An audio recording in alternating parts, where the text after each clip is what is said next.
முன்னொரு காலத்துல ஒரு ஊர்ல ஒரு மனிதர் ஒருத்தர் வாழ்ந்துகிட்டு வந்தாரு. அந்த மனிதர் ரொம்ப சோம்பேறித்தனம் இருக்கிற ஒரு மனிதர். எந்த ஒரு வேலைக்குமே சரியா போக மாட்டாரு.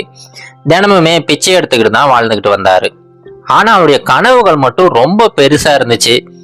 எப்படியாவது ஒரு பெரிய மனிதரா மாறிடணும், எப்படியாவது ஒரு பெரிய பணக்காரரா, ஒரு கோடீஸ்வரரா மாறிடணும் அப்படிங்கிற கனவு மட்டும் அவருக்குள்ள இருந்துகிட்டே இருந்துச்சு.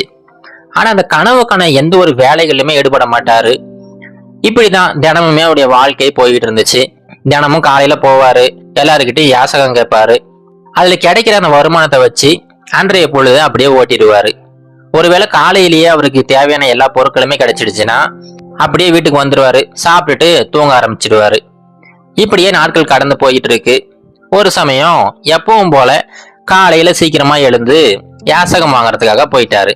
அப்படி போனவருக்கு ஒரு பாத்திரம் நிறைய பாலை தானமா கொடுக்குறாங்க. அந்த பாலை வாங்கிக்கிட்டு வேக வேகமா வீட்டுக்கு வந்துடுறாரு. அவ்வளவு பாலை பார்த்த உடனே இந்த மனிதருக்கு ரொம்ப மகிழ்ச்சி. அந்த பாலை காய வச்சு கொஞ்சம் பாலை குடிச்சிடுறாரு. மீதி பாலை எடுத்து கொஞ்சமா தயிர் ஊத்தி அதை தயிர் ஆக்கலாம் அப்படி முடிவு பண்ணிட்டு அப்படியே வச்சிடுறாரு. இப்ப அந்த பாலை குடிச்ச உடனே இவருக்கு தூக்கம் வந்துருச்சு. அப்படியே படுத்து தூங்கிட்டு இருக்கிறாரு. இப்ப அவருடைய தூக்கத்துல அவர் எப்பவும் போல அந்த பணக்காரரா மாறதுக்கான கனவுகளை கண்டுகிட்டே இருக்கிறாரு. இப்ப அந்த கனவுல கொஞ்சம் கொஞ்சமா அந்த கனவு திசை திரும்பி இவர் வச்சிருக்கிற அந்த பால் பாத்திரத்தை பக்கம் வருது. இப்ப அந்த பால் பாத்திரத்தை நினைச்சு கனவு கண்டுகிட்டு இருக்கிறாரு. எப்படியும் காலையில அந்த பால் ஃபுல்லா தயிரா மாறிடும். அவ்வளவு தயிரை நம்ம அப்படியே சாப்பிட முடியாது. அதனால முதல் வேலையா அந்த தயிரை கடைஞ்சி மோரா மாத்திடணும். அப்படி மோரா மாத்தும் போது அந்த ப்ராசஸ்ல நமக்கு நிறைய வெண்ணெய்கள் கிடைக்கும். அந்த வெண்ணெயெல்லாம் எடுத்து சேகரிச்சோம்னா அந்த வெண்ணெயை பூரா உருக்கி நெய்ய மாத்திடலாம் அப்படின்னு சொல்லிட்டு அவருடைய கனவு கொஞ்சம் கொஞ்சமா நீண்டுகிட்டே போகுது. இப்ப அந்த நெய்யை கொண்டு போய் கடைகள்ல விற்கலாம். நெய் அதிக ரேட்டுக்கு போவோம்.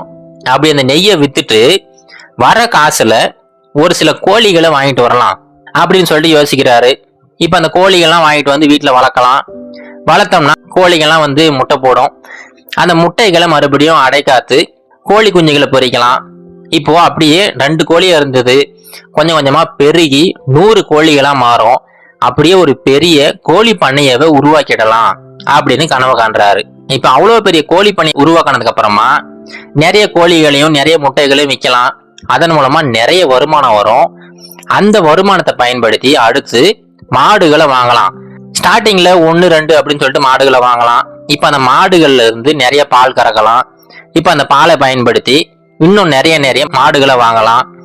இப்படியே ஒரு மாட்டு பண்ணையுமே உருவாக்கிடலாம். இப்போ அவருடைய கனவுலயே பாத்தீங்கன்னா ஒரே ஒரு பால் பாத்திரத்துல இருந்து ஆரம்பிச்ச கனவு ஒரு கோழி பண்ணையை உருவாக்கிட்டாரு. அதுக்கப்புறம் ஒரு மாட்டு பண்ணையை உருவாக்கிட்டாரு. அதுக்கப்புறமா ஒரு பெரிய பணக்காரரா மாறிடலாம். இப்போ கண்டிப்பா இவ்வளவு பெரிய பணக்காரருக்கு நல்ல இடத்துல இருந்து பெண் கொடுப்பாங்க. அந்த பெண்ணை கல்யாணம் பண்ணிக்கிடலாம். கல்யாணம் பண்ணிட்டு நல்லபடியா வாழலாம். இப்போ கல்யாணம் பண்ணதுக்கு அப்புறமா கண்டிப்பா நமக்கு ஒரு பையன் பிறப்பான். அந்த பையனுமே நல்ல விதத்துல வளர்க்கணும் அப்படின்னு சொல்லிட்டு இவருடைய கனவு கொஞ்சம் கொஞ்சமா நீண்டுகிட்டு போய்கிட்டே இருக்குது. இப்ப அந்த சின்ன பையனை ரொம்ப கண்டிப்பா வளர்க்கணும், அவன் எல்லா விஷயங்களையுமே கத்துக்கணும், எந்த ஒரு தவறுக்குமே போகக்கூடாது அப்படின்னா கொஞ்சம் கண்டிப்பா தான் இருக்கணும். ஒருவேளை அவன் ஏதாவது தவறு செஞ்சானா அவனை நான் கண்டிப்பா ஒரு குச்சி எடுத்து அடிச்சு அவனை திருத்துவேன் அப்படின்னு சொல்லிட்டு கனவுலயே கனவு கண்டுகிட்டே இருக்கிறாரு. இப்ப அந்த கனவுலயே அந்த சின்ன பையன் ஏதோ தவறு பண்ற மாதிரி ஒரு யோசனை வருது. உடனே ஒரு ரொம்ப வேகமா ரொம்ப கோபமா பக்கத்துல ஒரு குச்சை எடுத்து அந்த பையனை மிரட்டுறாரு. மிரட்டி அடிக்கிறதுக்காக போறாரு.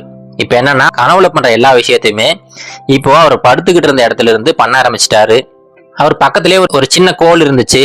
அந்த கோலை எடுத்து அந்த பையனை அடிக்கிற மாதிரி இந்த பக்கமும் அந்த பக்கமும் வீச ஆரம்பிச்சிட்டாரு. அவர் கனவுல என்னவோ அவருடைய பையனை திருத்திக்கிட்டு இருக்கிறாரு.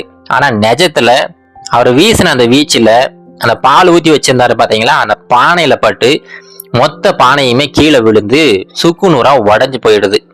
அப்பதான் அவருக்கு சுயநினைவுக்கே வராரு. இவ்வளவு நேரம் அவர் கண்டது எல்லாமே கனவு.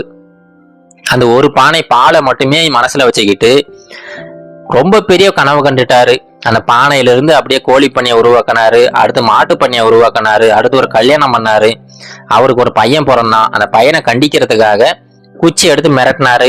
அந்த மிரட்டும் போது அந்த பானையில பட்டு மொத்த பாலுமே கீழே செதறி போயிடுச்சு.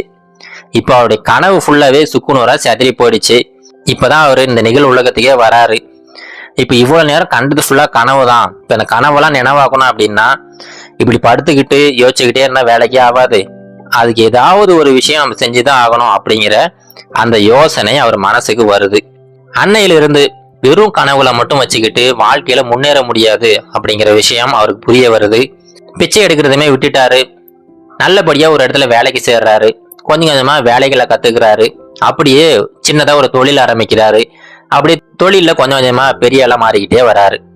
இது போலதாங்க நம்ம வாழ்க்கையிலையும் பாத்தீங்கன்னா எல்லா மனிதர்களுக்குமே ஏதாவது ஒரு கனவு இருந்துகிட்டு தான் இருக்கும்.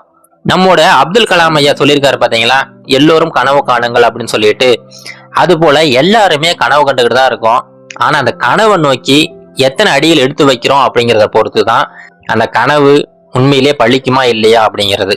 இப்ப இருக்கிற காலகட்டத்துல எல்லாருமே உட்கார்ந்த இடத்துல இருந்து ரொம்ப பெரிய ஆளா மாறிடணும், ரொம்ப சீக்கிரமா பணக்காரடா மாறிடணும் அப்படிங்கிற எண்ணங்களை மட்டும்தான் வச்சிருக்காங்க. ஆனா அந்த எண்ணங்களுக்கான வேலைகளை யாருமே அவ்வளவு சீக்கிரமா செய்யறது கிடையாது. இதை மத்தவங்க ரொம்ப சுலபமா பயன்படுத்திக்கிறாங்க. அதனால எப்பவுமே இதை மட்டும் உங்க மனசுல வச்சுங்க. கனவு காண்றது தப்பு கிடையாதுங்க. ஆனா அந்த கனவை நோக்கி நீங்க ஓடணும். நீங்க வெறித்தனமா ஓடுனா மட்டும்தான் அந்த கனவை நீங்க நனவாக்க முடியும்.